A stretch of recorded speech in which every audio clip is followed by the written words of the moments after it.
Hey everybody, how you doing? I'm Greg and my wife Corine and I are going to be making a lemon dainty. It's a spring day, so lemons are an awesome thing to celebrate a spring day. Now, we're actually going to be making a 1.5 batches, one for a care package, but the recipe for a single batch will be down below. So for a lemon dainty, we need good old-fashioned shortening.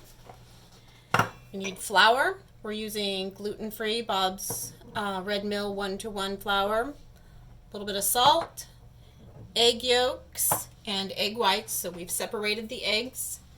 Sugar and milk. We're using soy milk. And the zest and juice of 2 lemons.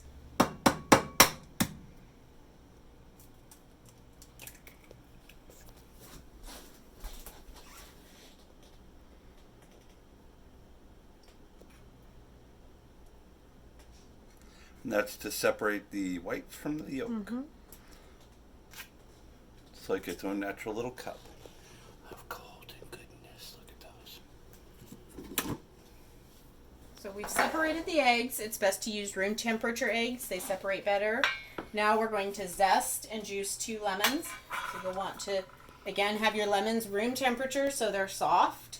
That gets better juice. You can roll them a little bit, or you can pop them into the microwave for 10 seconds, but be very careful on that. And then to zest them, you want to take out the outer layer of the peel. You don't want to go past that white stuff, the pith, because that tastes exactly like it sounds. And as you do that, you'll start smelling all of those oils. Oh my God, and yeah. the lemon scent come out. Springtime all over.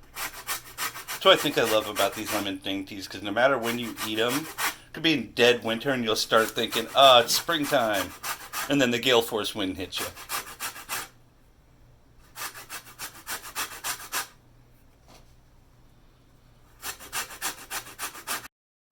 So now that it's all zested, you can see it's all white. We'll juice it.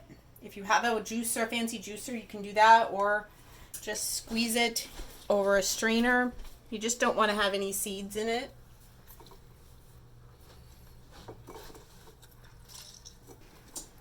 So you want to have a quarter cup of lemon juice when it's all said and done. It's usually the juice of 1 lemon.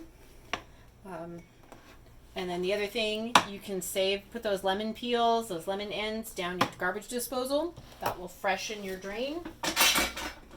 So now we're ready to do mixing. She's got her handy dandy KitchenAid. How long have we had that one? It's 12 years. We got it when we were gluten-free. So now we're going to...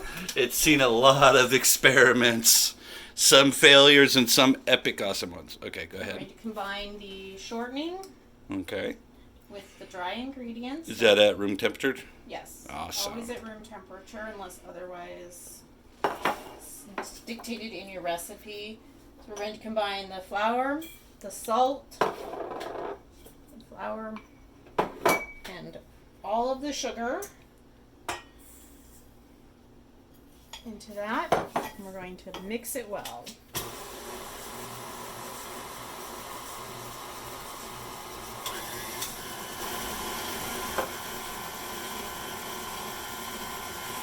Now that it's kind of starting to crumble a little bit, and everything's sort of mixed up, starting to clump together, we're going to add in our egg yolks. We're going to add the milk. Then you turn it down so it's not quite so hard.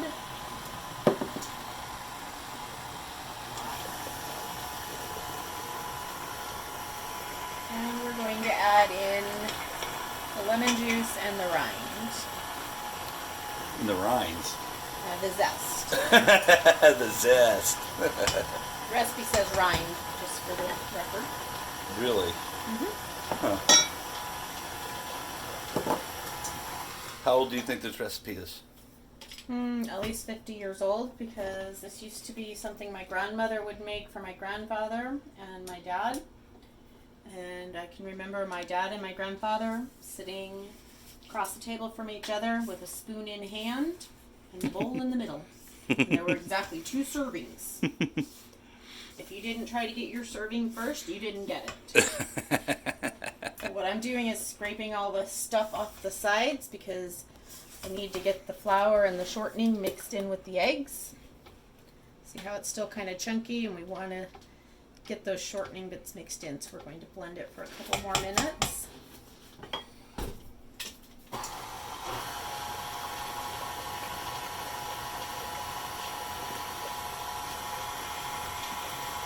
Oh, ready?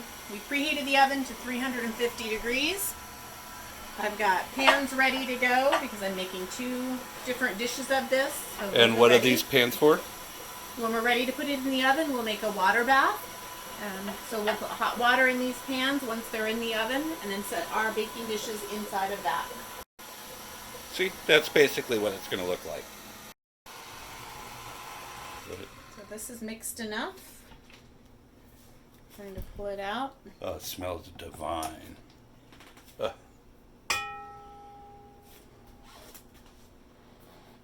and pause for a second. So because I need to whip the egg whites, I'm going to pour this into another bowl real quick. Unless you have a portable beater. Unless you have a secondary bowl, then you don't have to.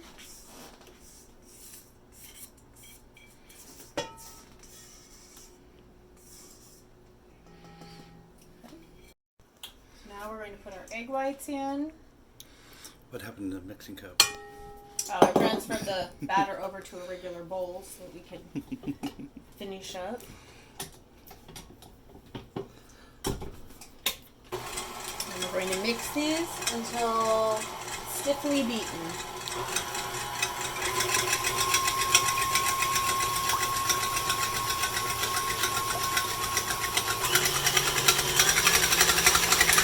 Sounds like a 3-legged horse running down the road.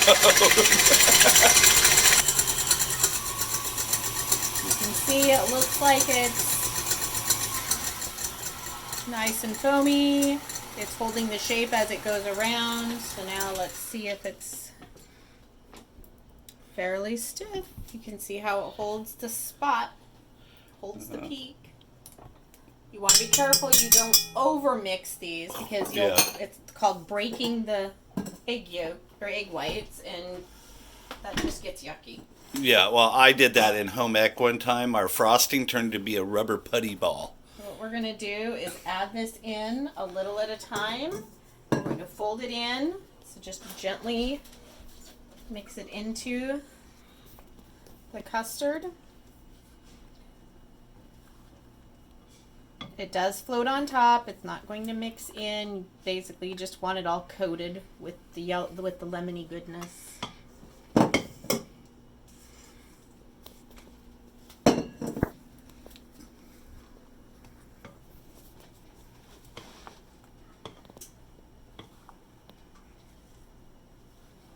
Almost looks like you're making marshmallow fluff.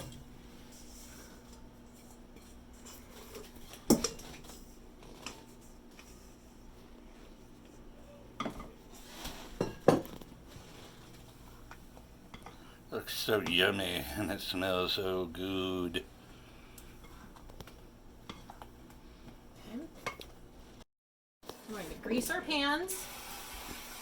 What's that? Just cooking spray.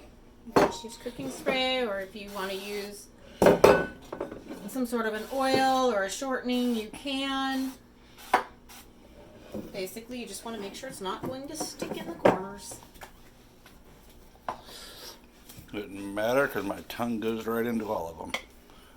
Now we're going to put about half in each pan. Because it'll rise when it cooks.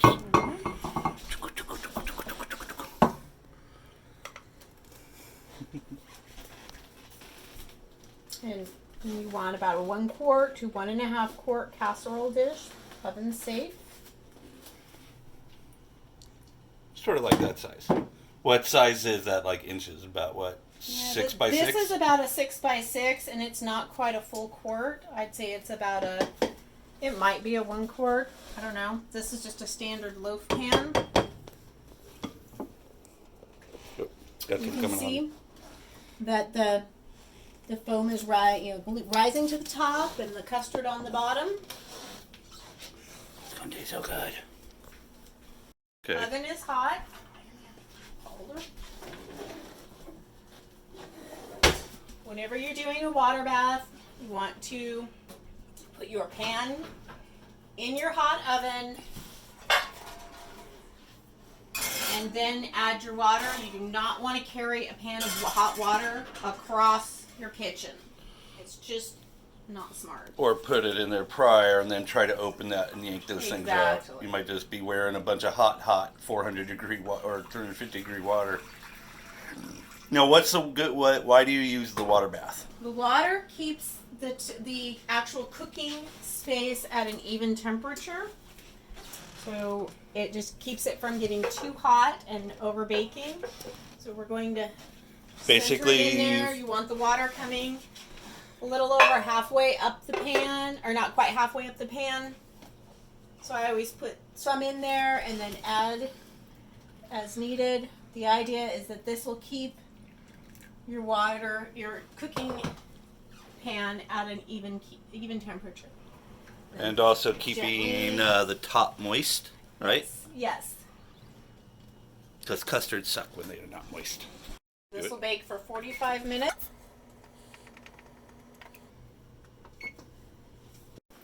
So these have cooked. We probably should have pulled them out about 5 minutes earlier, but I'm taking them out of the water so that they can finish cooling. You can see in this one how you got the foam that rose to the top with some custard on the bottom. So that's just a little more like creme brulee, kind of. A little past creme brulee. And how long do you let this sit to serve? Supposedly until cool. Most people wait until it's cool enough to eat. How long did your dad have to wait? 10 minutes. Grandpa wasn't going to wait that long. No, usually it's best to wait about an hour because that lets the custard thicken up.